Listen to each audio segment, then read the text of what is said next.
मैंने कभी नहीं सोचा था कि प्यार इस तरह से आएगा। प्यार को सरल होना चाहिए था। एक पुरुष और एक महिला, एक विवाह, एक परिवार, यही मुझे बचपन से सिखाया गया था। लेकिन जीवन ने मेरे लिए कुछ और ही योजना बनाई थी। मेरा नाम आयशा है और मैं एक सख्त मुस्लिम परिवार में पैदा हुई थी। जिस क्षण मैंने अपनी पहली सांस ली, मेरा भविष्य पहले से ही लिखा हुआ था। मेरे पिता एक इमाम थे, हमारे समुदाय में एक सम्मानित नेता थे। उन्होंने परंपरा का भार अपने कंधों पर उठाया था और उनकी नजर में हमारा परिवार आस्था, अनुशासन और आज्ञाकारिता का प्रतिबिंब था। मेरी माँ एक मुस्लिम पत्नी का आदर्श उदाहरण थी। शांत, समर्पित और हमेशा बिना किसी शिकायत के अपने पति और बच्चों की सेवा करती थी।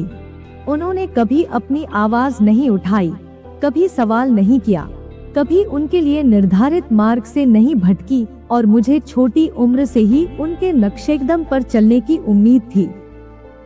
मुझे सिखाया गया था कि जीवन में मेरा उद्देश्य एक अच्छी बेटी बनना। मेरे मन में उन विचारों को शांत करे जो एक अलग जीवन की बात कर रहे थे।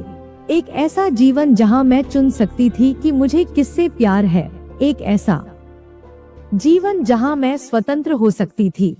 फिर मेरी मुलाकात ज़ारा से हुई। वह उन सभी से अलग थी जिन्हें मैंने कभी जाना था। साहसी, जिज्ञासु और निडर। जबकि मैंने अपने माता पिता द्वारा बनाए गए सांचे में फिट होने की कोशिश की, ज़ारा बिना किसी डर के हर नियम को तोड़ती हुई प्रतीत हुई। उसने ऐसे सवाल पूछे जिन्हें पूछने से दूसरे बहुत डरते थे। वह खुलकर हंसती थी, तब भी जब उसे ऐसा नहीं करना चाहिए था, और जब उसने मेरी तरफ देखा तो वास्तव में मेरी तरफ देखा। मुझे लगा कि मेरे अंदर कुछ हलचल हो रही है जिसे मैंने पहले कभी महसूस नहीं किया था। कुछ खतरनाक, कुछ निषिद्ध, कुछ ऐसा जिसे मैं अनदेखा नहीं कर सकती थी। ज़ारा उन सभी लड़कियों से अलग थी जिन्हें मैंने कभी जाना था। वह साहसी, निडर और जीवन से भरपूर थी। उसने अपने हिजाब को गर्व के साथ पहना था, लेकिन उसकी आंखों में कुछ विद्रोही था। हम एक धार्मिक समारोह में मिले थे, मस्जिद में एक दूसरे के बगल में बैठे थे। उसने मेरी नजर पकड़ी और मुस्कुराई, और उस पल से जिस क्षण मैं ज़ारा से मिला, मेरे अंदर कुछ बदल गया। उसके पास दुनिया को बड़ा और अधिक रोमांचक बनाने का एक तरीका था। वह उन चीजों पर सवाल उठाती थी जिन पर सवाल उठाने की मैंने कभी हिम्मत नहीं की थी। वह तब भी जोर से हंसती थी जब हमें चुप रहना चाहिए था। उसके पास एक जंगली कुत्ते की जिज्ञासा थी, जीवन के लिए एक भूख जो संक्रामक थी। हमने एक साथ रहने के गुप्त तरीके खोजे, उन जगहों पर क्षणों को उकेरा जहां कोई देखने के बारे में नहीं सोचता था। हम मस्जिद के पीछे बड़े ओक के पेड़ के नीचे मिले, जहां हवा में ताज़ी मिट्टी की खुशबू और शाम की प्रार्थनाओं की दूर की गुनगुनाहट थी। पुस्तकालय के शांत कोनों में जहां हमारी फुसफुसाहटें पन्नों की सरसराहट के साथ मिल जाती थी। यहाँ तक कि रसोई में भी जब हम पारिवारिक समारोहों के लिए भोजन तैयार करते थे, हमारी उंगलियां एक दूसरे से टकराती थी। मेरी त्वचा के माध्यम से चिंगारी भेजती थी।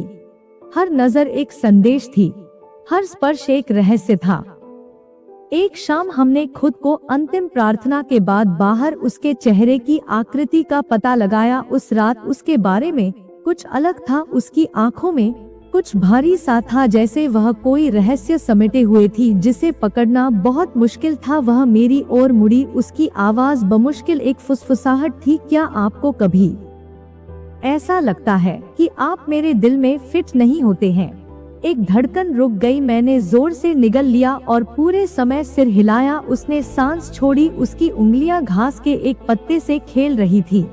हमारे बीच एक लंबा विराम फैला, इससे पहले कि वह आखिरकार फिर से बोले, मुझे लगता है मैं तुमसे प्यार करता हूँ। आयशा शब्दों ने मुझे बिजली की तरह मारा, एक झटका जो मेरे पूरे शरीर से होकर गुजरा। मेरी सांस मेरे गले में अटक गई। प्यार, मैंने भी इसे महसूस किया था, लेकिन मैंने इसे नाम देने की कभी हिम्मत नहीं की। प्यार एक ऐसी चीज थी जो एक आदमी और एक औरत से संबंधित थी, कुछ ऐसा जो शादी बच्चों और एक ऐसे जीवन की ओर ले जाता था जिसे हम जीने की उम्मीद करते थे। लेकिन ज़ारा के लिए जो मैंने महसूस किया वह अलग था। यह गर्मजोशी थी, यह सुरक्षा थी, यह मेरे अंदर चुपचाप जलती हुई एक आग थी जो बुझने से इनकार कर रही थी। मैंने उसकी ओर देखा, मेरा दिल एक दूसरे से टकराते हुए मैं उसकी ओर मुड़ा और इससे पहले कि मैं खुद को रोक पाता मैं झुक गया। हमारे होंठ मिले, नरम और झिझकते हुए, लेकिन भावनाओं से भरे हुए। हमने कभी जोर से बात नहीं की थी।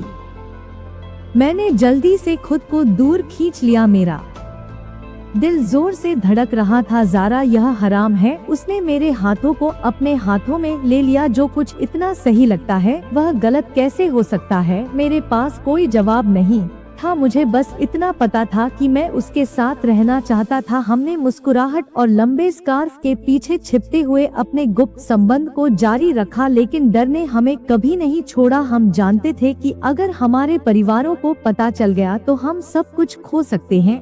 एक दोपहर मेरे बड़े भाई ने हमें मेरे बेडरूम में हाथ पकड़े हुए देखा। उसकी आंखें चौड़ी हो गईं और मैंने उसके चेहरे पर खौफ देखा। तुम क्या कर रहे हो? उसने मांग की। मैंने अपना हाथ ज़ारा से दूर खींच लिया। कुछ भी नहीं, हम बस थे। लेकिन बहुत देर हो चुकी थी। वह मेरे पिता को चिल्लाते हुए कमरे से बाहर निकल गया। मेरी पूरी दुनिया उस पल में ढह गई। कैदी। लेकिन सबसे बुरा हिस्सा यह नहीं जानना था कि ज़ारा के साथ क्या हुआ था। क्या वह सुरक्षित थी? क्या उसके माता पिता को पता चला? फिर एक रात एक छोटा सा पत्थर मेरी खिड़की से टकराया। मैं बाहर देखने के लिए दौड़ा।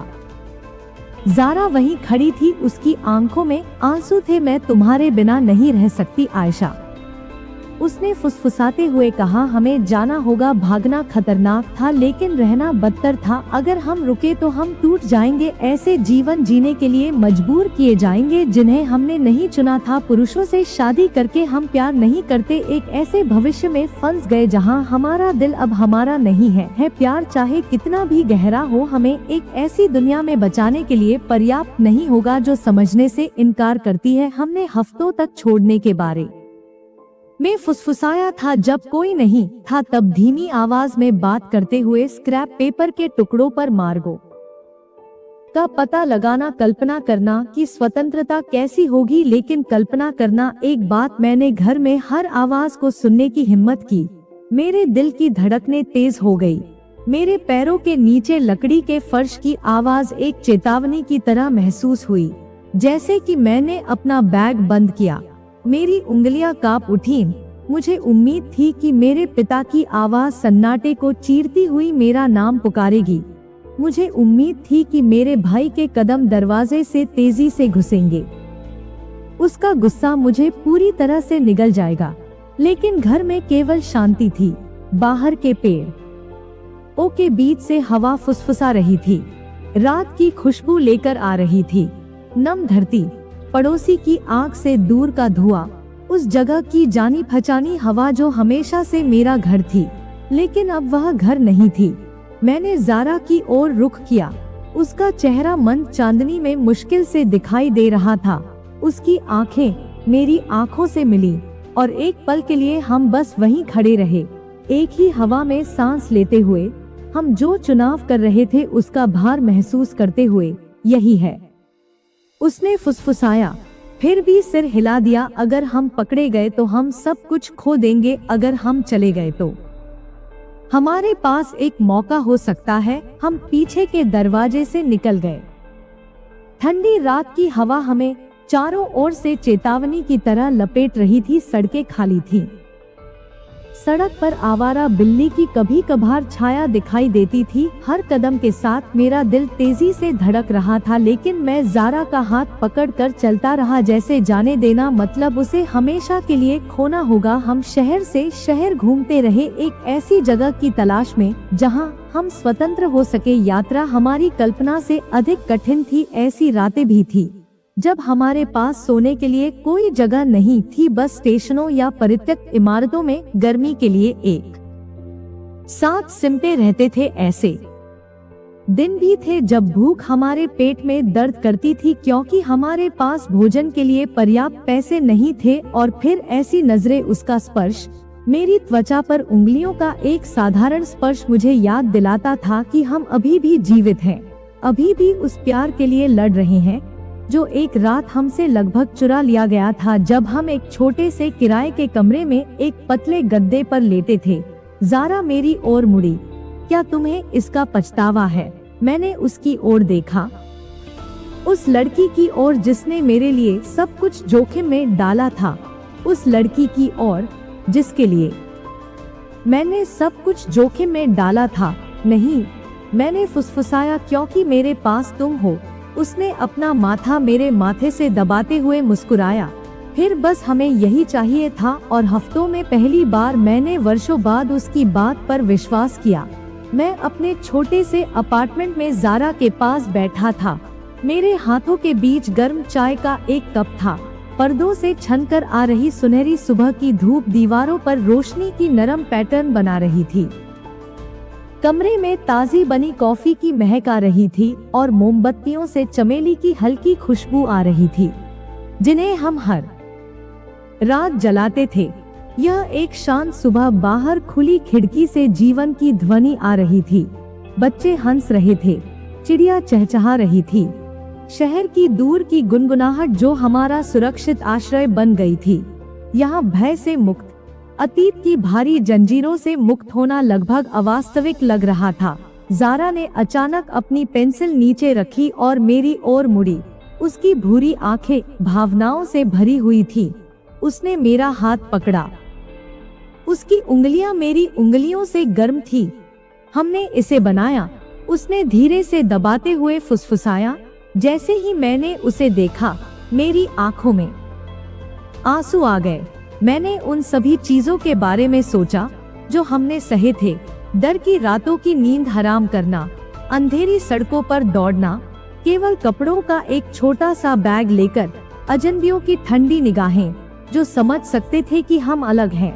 मैंने अकेलेपन के बारे में सोचा, अपने परिवारों को पीछे छोड़ने का दिल टूटने के बारे में, और अनगिनत बार हमने सवाल किया कि क्या प्यार दर्द के लायक था, और फिर भी हम यहाँ थे। मैंने आंसू पोंछते हुए मुस्कुराया। हाँ, हमने आयशा, मैं भी तुमसे प्यार करता हूँ। बाहर हवा पेड़ों को हिला रही थी और अपने साथ उस दुनिया की आवाजें ले जा रही थी जिसने कभी हमें अस्वीकार कर दिया था। लेकिन अंदर इस छोटे से अपार्टमेंट में हमने डर से भी मजबूत कुछ बनाया था। कुछ अटूट प्यार ने सबसे अंधेरे समय में भी एक रास्ता खोज लिया था। यह मुश्किल, दर्दनाक और डरावना था, लेकिन अंत में प्यार के पास एक रास्ता था और यही मायने रखता था। अगर मेरी ये कहानी आपके दिल को छू गई हो, अगर आपको मेरी मेहनत, मेरी आवाज और मेरी कहानी में वो सच्चाई महसूस हुई हो, तो एक छोटा सा कदम आप भी उठा सकते हैं। स्क्रीन पर जो QR कोड दिख रहा है, उस पर स्कैन करके आप मुझे डोनेट कर सकते हैं। आपका छोटा सा योगदान मेरी क्रिएटिव जर्नी को आगे बढ़ाने में बहुत बड़ा सहारा बन सकता है। कहानी सुनी है, अब उस प्यार को एक्शन में बदलिए। सपोर्ट कीजिए ताकि और भी ऐसी कहानियां मैं आप तक ला सकूं और शायद किसी के दिल को और भी गहराई से छू सकूं। आपका साथ ही मेरा सबसे बड़ा मोटिवेशन है। Thank you from the bottom of my heart.